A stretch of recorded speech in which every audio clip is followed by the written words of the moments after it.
Semiramis, Queen of Assyria. Her story begins with her mother Derceto. Derceto was the first mermaid to appear on record throughout history. That being said, she longed for the grasp of an ordinary man, which later brought about the pregnancy with Semiramis. Disgusted with her selfish behavior, she murdered the man, then drowned herself in a lake. Now, before it even gets to the comments, I'm gonna go ahead and ask the question here. How the fuck do you drown yourself if you're a mermaid? Like, doesn't that completely contradict the concept of being a mermaid? Oh, and it doesn't end there. After her death, she turns into a complete fish through metamorphosis. Damn, that's a long word. I ran out of breath just saying the shit. Metamorphosis. So because of this, the Syrians didn't eat fish, but in fact glorified them as deities. Yeah, that's what it says. But when I look on Google, I see how to cook Syrian fish. So somebody must be lying. Or maybe they just started eating it again. I don't know. This unsettling turn of events left Semiramis abandoned on the barren shores that surrounded the lake. Nearby, there was a nest of doves that belonged to her mother. Encased in the comfort of their wings, they were able to nurture Semi and provide her with refuge. They supplied her with drops of milk from a local farm until she was a year old, and from that point on, they fed her bits of cheese from there as well. The herders were skeptical about the disappearance of their product, so they began to keep lookout in order to identify the problem. Their pursuit led them directly down a path to Semiramis. They received the child as one of their own. The revelation of something so miraculous made the Syrians worship the doves as well. Her familiar is a dove because of this reason. In her childhood, Semiramis studied a multitude of disciplines such as clothing, music, and astronomy. When she came of age, Onus, who was one of King Ninus' generals, came by to inspect the herd's progression. Struck by her beauty, he implored that the head shepherd allow him to marry Semiramis. Onus soon after took her to the city of Ninus, where they got married and bore 2 children. Enslaved by her elegance, Onus refused to do anything without her advice, and through her counsel, he remained a prosperous man. At the time, King Ninus had recently initiated a campaign against the Bactrians, subduing majority of their nation. However, taking over their capital was a different story. Strategies he implemented against their defense proved to no avail. When Semiramis arrived, she immediately realized that no one attacked the Bactrian citadel, so she did it for them. With their main fortress infiltrated, the rest of the Bactrians on the ground started to lose morale and surrendered. I'm not sure what studying music, astronomy, and clothing have to do with leading a military invasion, but hey, apparently it works. King Ninus was blown away by her work, something that even he was unable to accomplish. He showered her with gifts and praise.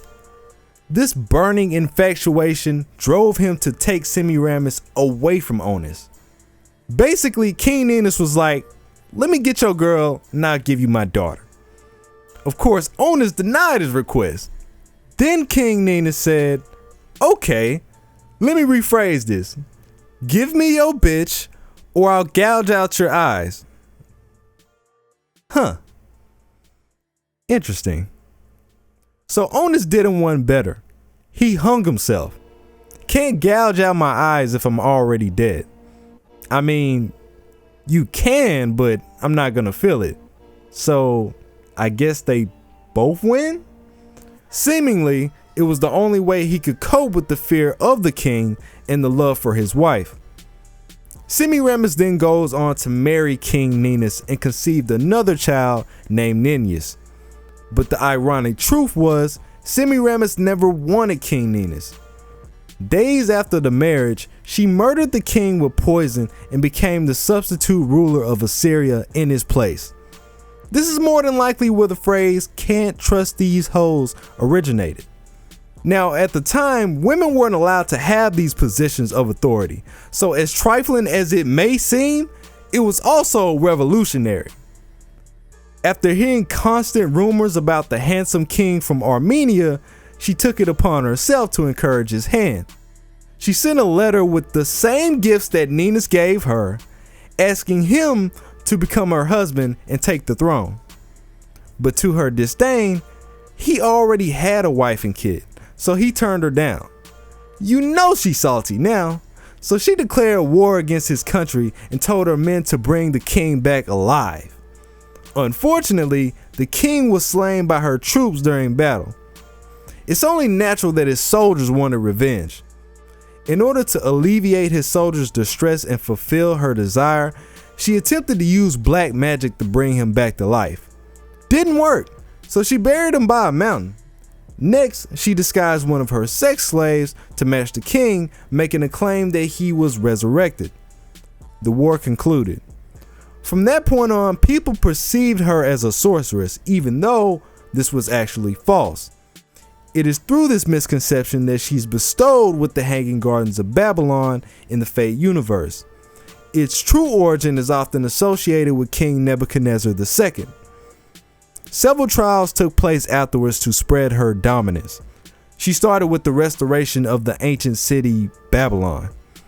Towers, palaces, fortified walls, subjugating countries throughout Africa like Libya, Egypt, and Ethiopia, fornicating with her soldiers, then killing them afterwards so she wouldn't jeopardize her position. During this journey, she went to an oracle seeking the revelation of her end and was told that one day someone will conspire against her. She returned to her home in Bactria. Eventually, she heard India had the sauce, so then she pursued a campaign against their country. Understanding the potential of their massive elephants, she took 300,000 black oxen and used their hide to make artificial counterparts. Each replica had a man and a camel inside for operation, so anyone who saw it from a distance would have thought it was an actual animal. She spent 2 years making these preparations. The year after, she summoned her forces of 3 million men. The king of India wanted to surpass Semi, so he made 4,000 boats and sent her a letter. You think I ain't heard about you, huh? Fucking whore. God is my witness, I will nail you to a cross when this shit is over. She laughed at his remarks and said, yeah, okay guy, sure. The battle started and Semiramis immediately destroyed 1,000 of his ships and took 100,000 of his men as slaves. So the king retreated, making it seem like she had him beat. She took the bait. With her fake elephants in the front to dishearten their men, she proceeded. However, her soldiers were so traumatized that they snitched to the Indians prior to these events. So the king already knew they were fake. He charged her as soon as she came through the gate, stomping her men out with his elephants, smacking them around like rag dolls. It was a massacre. Boom, he saw Semiramis, shot her with his bow. Then he grazed her back with his javelin, but somehow she still managed to get away. Now she's got several of her men trying to escape on the bridge that they came through, but the bridge was so crowded that most of them are just dying and getting pushed off into the water. When her men finally made it to safety, she cut the rope that held the bridge together, killing a vast number of Indians that pursued them. The Indian king didn't follow her because the sages told him it wouldn't be a good idea. She lost 2 million of her men that day. She returns home, and as the oracle stated, her son conspired against her and took the throne that was rightfully his from the start. In spite of this, she did still manage to maintain a successful reign for 42 years. That about wraps it up. If you enjoyed the video, please like it up so we can get this trending. Feel free to add information as you see fit, and let me know what you guys think about it. It's your boy